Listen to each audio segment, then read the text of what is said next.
আজ আমি আপনাদের আমের মোরব্বা বানিয়ে দেখাবো। আর তার জন্য যে যে উপকরণ নিয়েছি সেগুলি দেখে নিন।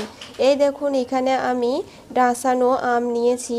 আর আমটা নেওয়ার পর পরিষ্কারভাবে ছিলে হাফ হাফ করে কেটে নিয়েছি দেখুন। আর নিয়েছি চিনি, দুটো ছোট এলাচ এবং এক টুকরো দারচিনি।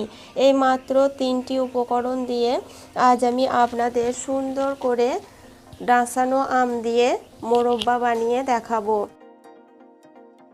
প্রথমে আমি যে আমগুলো হাফ হাফ করে কেটে নিয়েছি সেই আমগুলো একটা কাঁটা চামচের সাহায্যে একটু এভাবে কেচিয়ে নেব। এভাবে যদি কেচিয়ে নেওয়া হয় তাহলে মোরব্বার ভেতরে রসটা খুব সুন্দরভাবে ঢুকে যায় এবং খেতেও খুব সুন্দর ভালো লাগে। তাই এভাবে আমার মতো করে আমগুলো কেচিয়ে নেবেন। এবার আমি মোরব্বাটা বানাবার জন্য প্রথমে কড়াইতে দিয়ে দিচ্ছি চিনি। চিনিটা একটু বেশি করে দিতে হবে আমের মোরব্বা বানাতে গেলে। এবার কড়াইয়ের মধ্যে চিনিটা দেওয়ার পর দিয়ে দিচ্ছি সামান্য একটু জল,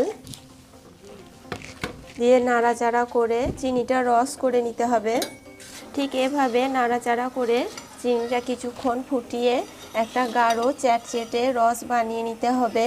এবার আমি এই রসের মধ্যে দিয়ে দিচ্ছি দুটো ছোট এলাচ আর এক টুকরো দারচিনি। এলাচ ও দারচিনিটা দিলে মোরব্বার সেন্টটা খুব সুন্দর হয় এবং খেতেও খুব সুন্দর ভালো লাগে। এবার আমি এর মধ্যে কেচিয়ে নেওয়া আমের টুকরোগুলো দিয়ে দেব। দিয়ে কিন্তু আর বেশি নাড়াচাড়া করা যাবে না, হালকা নাড়াচাড়া করে মোরব্বাটা বানিয়ে নিতে হবে। এই দেখুন বন্ধুরা, আমি নাড়াচাড়া করে কিভাবে আমের মোরব্বাগুলো বানিয়ে নিচ্ছি দেখুন। ঠিক এভাবে আমের মোরব্বাগুলো বানিয়ে নিতে হবে। দেখুন ভেতর থেকে কীরকম সেদ্ধ হয়ে গেছে এবং দেখো কীরকম, এবং দেখতেও কীরকম সুন্দর লাগছে, বুঝতেই পাচ্ছেন খেতে কীরকম হবে। ঠিক এভাবে আমের মোরব্বা বানিয়ে নেবেন। এবার আমি গ্যাসটা বন্ধ করে দিচ্ছি আর আপনাদের পরিবেশন করে দেখাবো। দেখুন বন্ধুরা, আমি কীরকম সুন্দর করে ডাঁসানো আম দিয়ে মোরব্বা বানিয়ে নিয়েছি। ঠিক এভাবে আপনারা মোরব্বা বানিয়ে নেবেন। আর কেমন হয়েছে আমাকে কমেন্ট করে জানাবেন।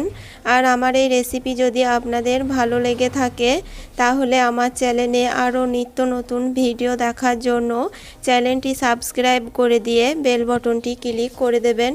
সুস্থ থাকবেন, ভালো থাকবেন, ধন্যবাদ।